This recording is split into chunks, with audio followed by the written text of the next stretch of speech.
Bueno, nos duele América completo, ¿no? Siendo el segundo continente o el continente que actualmente tiene mayor cantidad de contagios.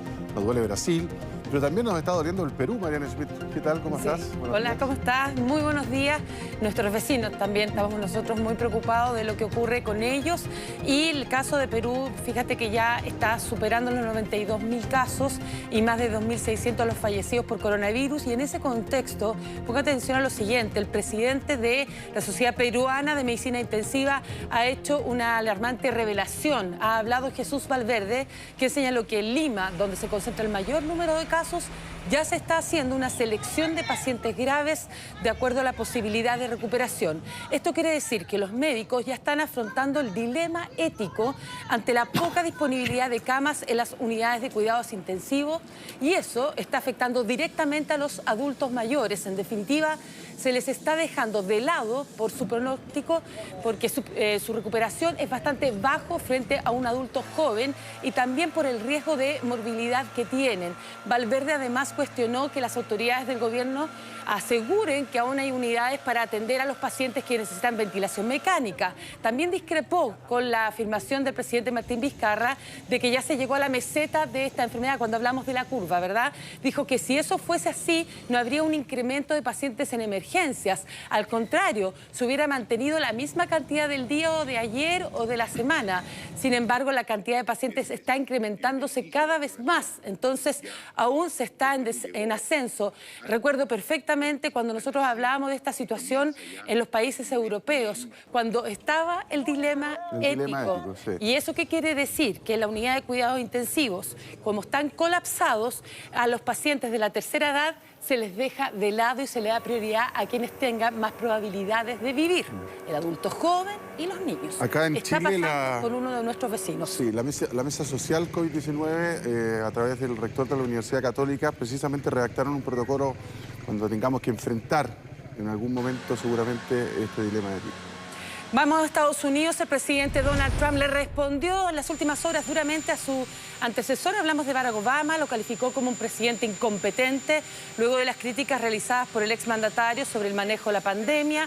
Previamente por Twitter había escrito Obama Girl, relanzando las denuncias de corrupción a su predecesor durante un discurso pregrabado que se transmitió como una parte de una ceremonia virtual para graduados de universidades históricamente afroamericanas. Obama señaló que más que nada esta pandemia finalmente ha roto completamente el telón sobre la idea de que muchos de los responsables saben de lo que están haciendo. Muchos de ellos ni siquiera fingen estar a cargo.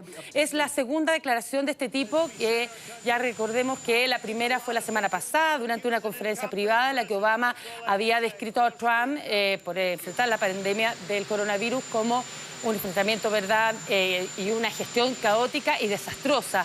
Frente a 1,4 millones de personas contagiadas en todo Estados Unidos y casi 90.000 muertes, hay mucho malestar, preocupación, sobre todo porque una gran parte de esas víctimas, más de 1.200 en las últimas 24 horas, pertenecen a las comunidades más pobres y desfavorecidas, como los descendientes. Lo que estamos viendo en pantalla es lo que está ocurriendo en el estado más afectado, en Nueva York, y es por eso que el gobernador Andrew Cuomo se sometió en vivo por televisión a este test de diagnóstico del coronavirus y llamó a todos los neoyorquinos que tengan síntomas o que crean que hayan estado expuestos al virus a imitarlo. Solo allí suman 22.000 muertos y 350.000 los contagiados.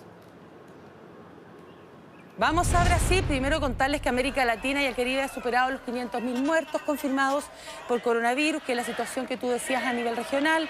Brasil, México y Ecuador son los tres países de la región con el mayor número de muertes por COVID-19, y de estas tres naciones, sin lugar a dudas, la situación de Brasil es la más preocupante, ya que en estos momentos ocupa el cuarto lugar a nivel mundial en contagiados, superando a España e Italia, y pese a ello, sus seguidores lo siguen. Estoy hablando de Bolsonaro, al presidente Bolsonaro, apoyando toda su gestión, mientras crece la polémica por lo que él ha realizado para enfrentar esta pandemia. De hecho, por sus diferencias, ha renunciado el segundo ministro de Salud y asumió en forma interina un tercero, un militar, que es el general Eduardo Pazuello, que el mes pasado había sido nombrado como viceministro de la cartera para poder acompañar a Nelson Teich, y lo que más se ha comentado es que no tiene ninguna experiencia en temas de salud. Estamos con la mirada muy fija en Italia. Puso fin a la cuarentena y desde esta mañana abrieron los bares, restaurantes y peluquerías. Las medidas apuntan a salvar la economía de ese país que está sufriendo la peor crisis desde el final de la Segunda Guerra Mundial. El primer ministro de Italia, Giuseppe Conte, dijo que este es el momento de dar el gran paso con un riesgo calculado. Desde el 3 de marzo, Italia está en cuarentena total y pese a ello suma 32.000 muertos, son más de 800.000 las empresas que pudieron retornar hoy a la actividad y a partir del 3 de junio Italia va a poder reabrir sus fronteras con los países de la Unión Europea exclusivamente, según el decreto aprobado en el que se establecen las normas también para una reapertura casi total de las actividades económicas del país, iguales para todas las regiones. Mientras tanto, el Papa Francisco ha celebrado la primera misa permitida con fieles que estuvo dedicada al centenario del nacimiento de Juan Pablo II en la Basílica de San Pedro, que también abrió hoy a los visitantes tras 69 días de cierre debido a esta pandemia. Las misas en toda Italia se van a realizar bajo estrictas medidas de seguridad, como el distanciamiento de los fieles y la obligación de llevar mascarilla. Muy atentos también, en este momento se está realizando la primera asamblea virtual de la Organización Mundial de la Salud. Ya ha hablado China y dice que de tener la vacuna ellos la ofrecerán a nivel global y también habló, por supuesto, de la transparencia y de que ojalá más gobiernos se sumen a ayudar económicamente y políticamente a la OMS. Yo creo que un guiño que le está haciendo el presidente Trump, que le había, ¿verdad?, anunciado que le iba a quitar todo el financiamiento.